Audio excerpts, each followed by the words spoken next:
kebijakan Nabi SAW terhadap hadis. Ada perintah untuk menghafal dan menyebarluaskan hadis. Ya, kita lihat ya hadisnya sini, balighu anni walau ayah. Sampaikanlah ya dariku hadis walaupun hanya satu ayat.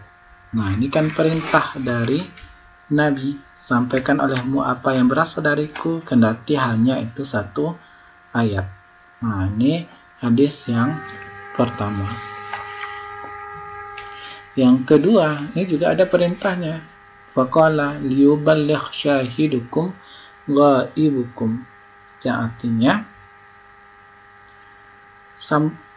hendaklah orang yang menyaksikan hadis, ya, hendaklah orang yang menyaksikan hadis di antara kamu, menyaksikan hadis yang berasal langsung dari Rasulullah, menyampaikan hadis tersebut ya pada yang tidak hadir. Syahidukum ghaibukum, menyampaikan kepada tidak hadir dalam majelis ini. Karena boleh jadi banyak orang yang menerima hadis dari kamu lebih memahami daripada kamu sendiri yang mendengar langsung itu dariku.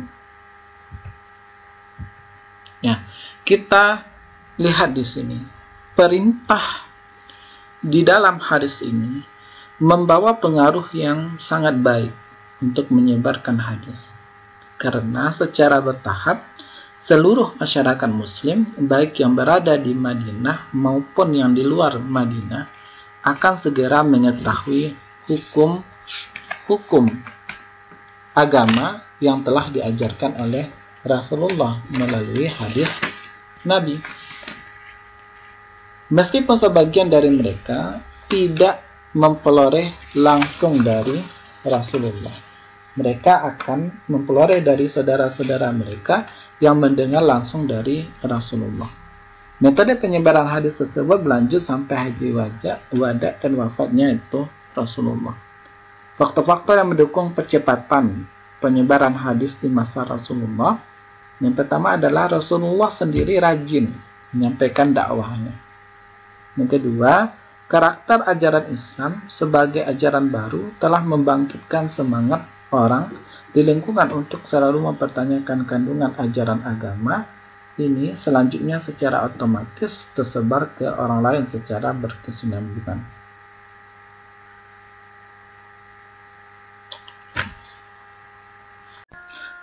Peranan istri Rasulullah amat besar dalam penyiaran Islam hadis, termasuk di dalamnya.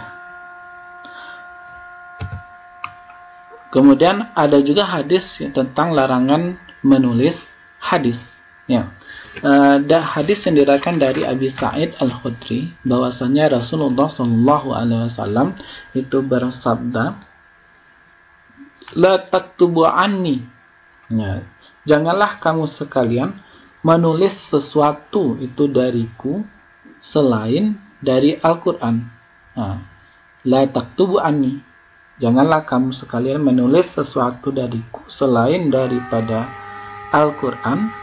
Nah, wa man kataba anni ghairal Quran, barang siapa yang menulis dariku itu selain daripada Al-Quran, falyamhuhu, maka hendaklah ia menghapusnya.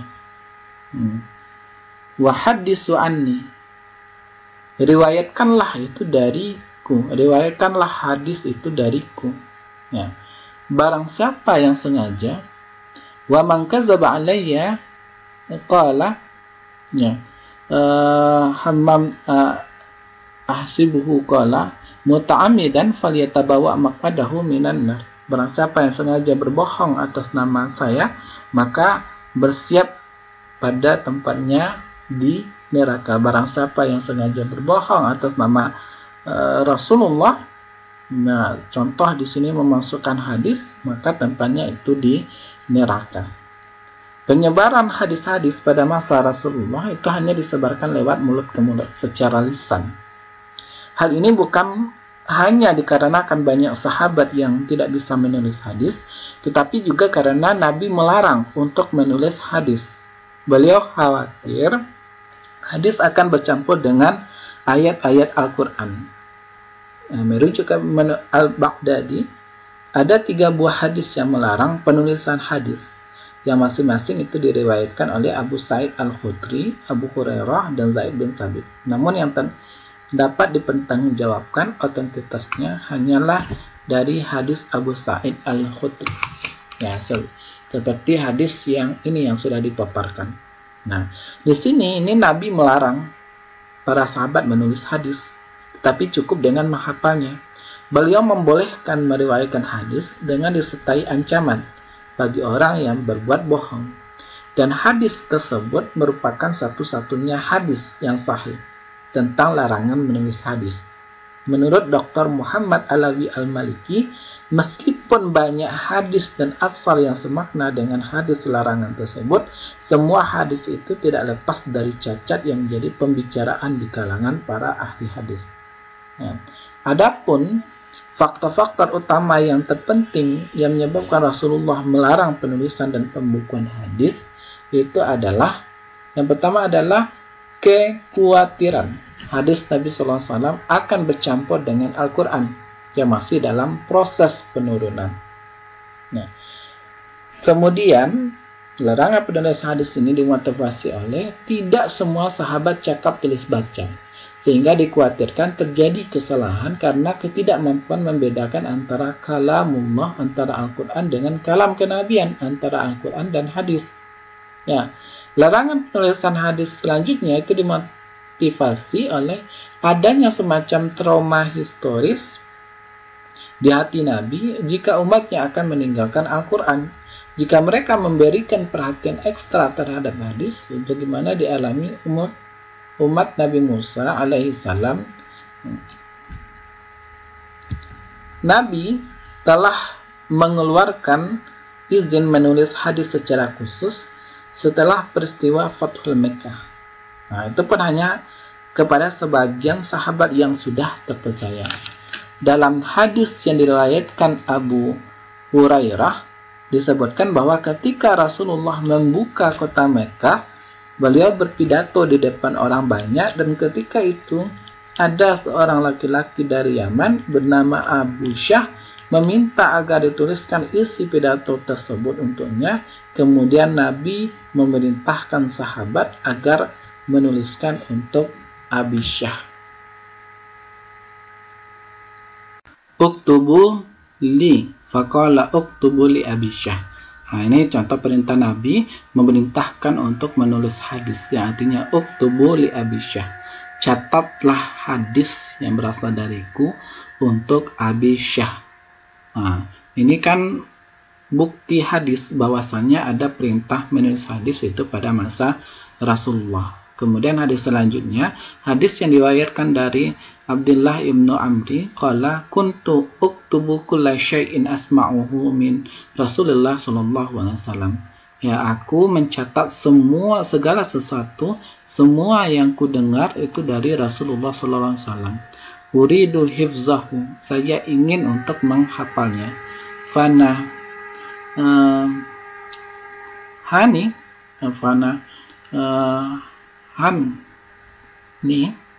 Fanahatni Quraisy, ya, bahwasanya kaum Quraisy itu melarangku.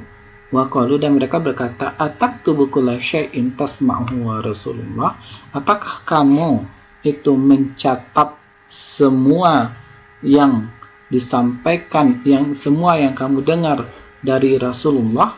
Padahal Nabi itu adalah seorang manusia yang berbicara fil ghadab, dalam keadaan marah, faridah, dan dalam keadaan senang. Fa'amsaktu anil kitab, maka saya menghapus hadis yang saya tulis. Fazakartu zalika, maka kejadian tersebut saya sampaikan kepada Rasulullah sallallahu alaihi wasallam. Fa'auma bi usbahi, ya, Rasulullah menunjukkan bahwa bi asbu ila fihi faqala uktubu fawallazi nafsi biyadihi.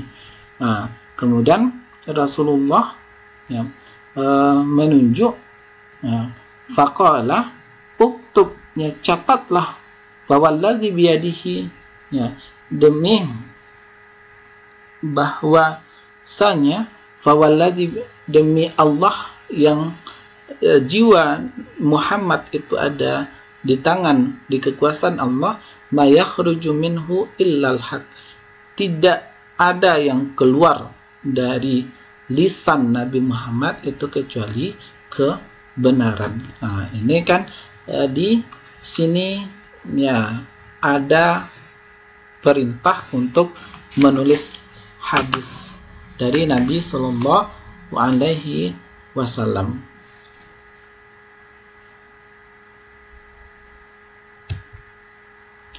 Penyelesaiannya al-jam'u wa at-taufiq, bahwasannya hadis ini kan dilihat itu seakan-akan bertentangan. Ada hadis yang mengatakan, memerintahkan untuk menulis hadis Nabi, ada juga hadis yang melarang untuk menuliskan hadis yang berasal dari Nabi. Maka ada penyelesaiannya di dalam ilmu hadis, yaitu al-jam'u wa at-taufiq, memperhatikan, yaitu tergantung situasi dan kondisi pewahyuan Al-Quran, lagi turun atau tidak.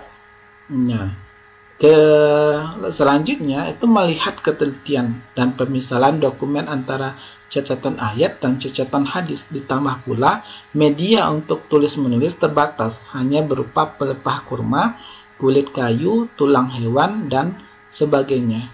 Nah, artinya di sini jangan sampai tercampur antara Al-Quran dengan hadis. Maka harus melihat secara teliti dan memisahkan dokumen antara cacatan ayat dan cacatan hadis. Ya, ditambah pula media yang ditulis itu terbatas, pelepah kurma, kulit kayu, tulang hewan yang dapat rusak, yang ditakutkan tercampur nanti antara cacatan hadis dan cacatan Al-Quran. Dan penyelesaian hadis di atas ini tergantung nanti dari situasi dan kondisi, lagi turun wahyu atau tidak. Kemudian juga dikaitkan dengan kekuatan hafalan yang dimiliki sahabat dobit atau tidak. Kemudian antara kebijakan formal dan kebolehan untuk dokumentasi pribadi. Ya, antara kebijakan-kebijakan, ya, termasuk kebijakan yang disampaikan oleh Nabi. Ya, bisa jadi ini adalah perintah khusus untuk Abisyah. Nah, artinya dalam penyelesaian hadis yang bertentangan ini, ada yang memerintahkan boleh, ada yang memerintahkan tidak berasal dari Nabi, maka kita harus memperhatikan kondisi-kondisi yang seperti ini. Tergantung wahyu lagi turun atau tidak, memperhatikan ketelitian, pemisahan dokumen, kemudian yang harus juga dikaitkan dengan hafalan, kemudian kebijakan formal, ya, dan kebolehan untuk dokumentasi pribadi. Nah, kemudian nasikh wa mansukh, mula-mula itu dilarang, ya, tetapi kemudian itu dibolehkan setelah tidak ada lagi kekhawatiran akan terjadinya kerancuan cacatan Al-Quran dengan cacatan hadis. Alasannya, hadis riwayat Abu Sa'id Al-Khudri terjadi sebelum Fathul Makkah, dan hadis riwayat Abu Hurairah terjadi pada waktu Fathul Mekah. Nah, kemudian Abu Hurairah masuk Islam lebih kurang 3 tahun sebelum Rasulullah wafat, menyatakan bahwa ia hanya mengandalkan hafalan, sementara Abdullah ibnu Amru selain menghafal juga itu menulis hadis. Ya, hadis yang diriwayatkan itu dari Abu Hurairah, yaqul ma min ashabin Nabi sallallahu alaihi wasallam ahadan aksara hadisan anhu minni. Ya, di antara sahabat Nabi yang paling banyak meriwayatkan hadis itu adalah, ya, tidak ada yang melebihi daripada saya. Artinya Abu Hurairah lah yang paling dari golongan sahabat yang paling banyak di sini meriwayatkan hadis. Illa makana min Abdullah bin Umar, kecuali hadis yang berasal dari Abdullah bin Amri. Fa innahu kana yaktubu, Ya, karena sesungguhnya yang nama Abdullah ibnu Amru selain dari mencatat, nah wala aktubu, nah fa innahu kana yaktubu wala aktubu, karena yang namanya Amru, ya Abdullah bin Amri itu mencatat, sedangkan saya tidak, sedangkan Abu Hurairah tidak mencatat. Nah, ini perbedaan antara Abu Hurairah dengan Abdullah bin Amru. Kemudian sebagian sahabat sudah menulis hadis sebagai dokumentasi hadis di masa Nabi Sallallahu Alaihi Wasallam. Misalnya As-Sahifah As-Sadiqah Abdullah bin Amru memuat lebih kurang 1000 hadis. As-Sahifah As-Sahihah oleh Wahab bin Munabbih yang memuat hadis-hadis dari Abu Hurairah. Sahifah Jabir bin Abdullah tentang manasik hadis. Sahifah Abdullah bin Abi Aufa. Sahifah Ali bin Abi Thalib tentang diet dan lain-lain. Nah, sahabat itu tidak mungkin menulis semua hadis karena kauliyah, fi'liyah, takririyah dan kejadian atau hal-hal yang berasal dari dan dialami Nabi SAW itu banyak sekali. Rasulullah berada di tengah-tengah umat Islam sehingga dirasa tidak sangat perlu untuk dituliskan pada waktu itu. Sebagian besar sahabat berstatus ummi, buta aksara, kemampuan tulis baca mereka sangat terbatas. Tidak semua hadis disaksikan para sahabat yang rajin mencatat. Ada kekhawatiran bercampurnya Al-Quran dengan hadis, apalagi Nabi SAW sendiri pernah melarangnya, kecuali bagi sahabat-sahabat tertentu yang diizinkan beliau sebagai catatan pribadi. Kesibukan umat Islam yang luar biasa dalam menghadapi perjuangan dakwah yang sangat penting.